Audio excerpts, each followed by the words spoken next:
বর্তমান আর্থিক প্রেক্ষাপটে আমরা সবাই খুবই সংকটের মধ্যে আছি। আপনি নিঃসন্দেহে এই সংকট থেকে উত্তরণের উপায় খুঁজছেন। যদি তাই হয় তাহলে ধৈর্য ধরে আমার সাথে মাত্র 5 মিনিট থাকুন এবং আমি যে কয়েকটা পরামর্শ আপনাদেরকে দিব এই পরামর্শ কয়টা নোট করে নিন এবং পালন করুন। দেখবেন এই সংকট থেকে বের হওয়া আপনার জন্য অনেকটাই সহজ হয়ে যাবে। তার আগে আপনারা যারা আমার সাথে একেবারে নতুন তারা আমাদের চ্যানেলটিকে সাবস্ক্রাইব করে আমাদের সাথে থাকুন। আর যদি ভিডিওটা ভালো লাগে লাইক, শেয়ার, কমেন্ট দিয়ে অন্যদেরকেও দেখার ব্যবস্থা করে দেন।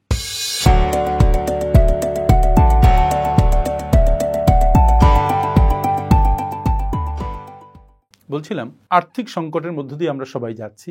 এখন বাজারে গেলে এক প্যাকেট কাঁচা তরকারি কিনতেই 1000 টাকা লেগে যায়। দুর্বিষহ অবস্থা। এই অবস্থা থেকে বের হওয়ার জন্য আপনি কি করবেন? আমি মাত্র 5টি পরামর্শের কথা বলবো। নাম্বার 1, প্রয়োজনীয় এবং অপ্রয়োজনীয় খরচ আলাদা করুন। প্রয়োজনীয় বলতে বাসা ভাড়া, খাবারের খরচ, ট্রান্সপোর্ট কস্ট, এডুকেশন কস্ট, বাবা মায়ের পেছনে যে কস্ট, এই কস্টগুলো মূলত প্রয়োজনীয়। আর কিছু আছে অপ্রয়োজনীয় খরচ, যেমন বাসায় ফার্নিচার পাল্টানো, টেলিভিশন পাল্টানো, বারবার বাইরে খাওয়া, অনেক দূরে কোথাও বেড়াতে যাওয়া।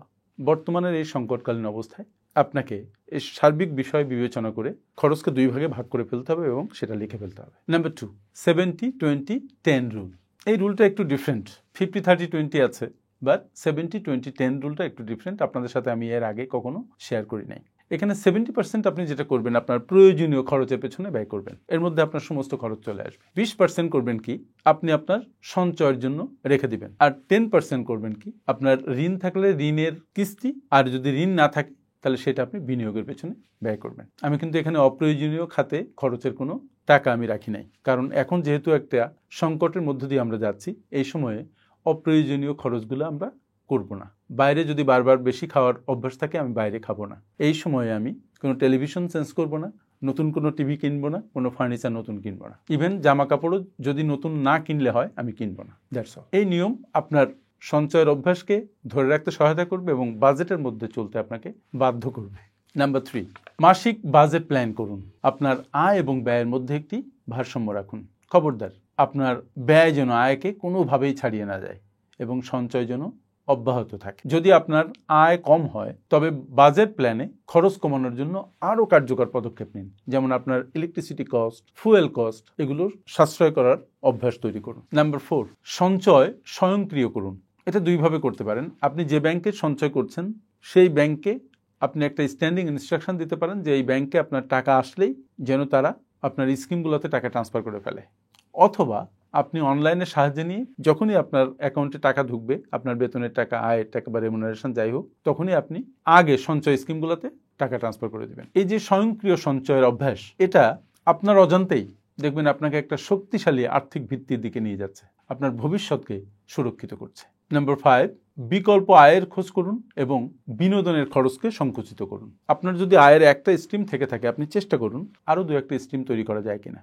আপনি চেষ্টা করলে দেখবেন যে আপনার যোগ্যতা অনুসারে আরও 2-1টা স্ট্রিম তৈরি করার সুযোগ আছে। শুধু আপনি অ্যাটেনশন দেন নাই বা মনোযোগ দেন নাই বলে সেটা হয় নাই। এখন যখন আপনি গভীরভাবে চিন্তা করে দেখবেন যে আপনার কি কি যোগ্যতা আছে, যে যোগ্যতা দিয়ে আপনি যদি একটু ওভারটাইম করেন তাহলে আপনি বেশি টাকা আয় করতে পারেন, সেদিকে আপনি মনোযোগ দিন।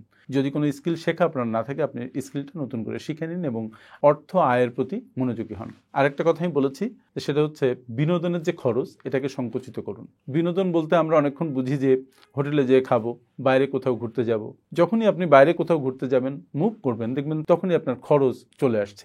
খরচকে আপনি অ্যাভয়েড করতে পারবেন না। ফলে বাইরে যে খাওয়ার অভ্যাসটা কমিয়ে তার অর্ধেক বা 3 ভাগের 1 ভাগ খরচ করে আপনি বাসায় খান একই খাবার। আপনি দূরের ভ্রমণকে এখন বাদ দেন, দিয়ে কাছাকাছি কোথাও ভ্রমণ করে আসুন। না হয় একটু ওয়েট করুন, অবস্থাটা একটু ভালো হোক, আপনার আর্থিক অবস্থা ফিরে আসুক, দেশের দ্রব্যমূল্যের দাম কমে আসুক, তারপরে আপনি আবার আগের মতো চলবেন। খারাপ সময়ে আমাদেরকে কেয়ারফুল হতে হয়, ঝড়ের সময়ে আমরা দৌড়তে পারি না। ঠিক আর্থিক একটা খারাপ সময় এখন যাচ্ছে, আমাদের রিয়েল ইনকাম কমে গেছে ইনফ্লেশনারি ইফেক্টের কারণে। ফলে এই সময়ে আমরা একটু কেয়ারফুলি মুভ করব। আপনি কেয়ারফুলি মুভ করবেন কারণ আপনি আপনাকে রক্ষা করতে চান। সুতরাং এই যে 5-6টা পয়েন্ট আমি বললাম, এদিকে মনোযোগী হন এবং আপনার সুন্দর আর্থিক ভবিষ্যৎকে আপনি নিশ্চিত করুন। থ্যাংক ইউ ভেরি মাচ আমার সাথে এতক্ষণ থাকার জন্য।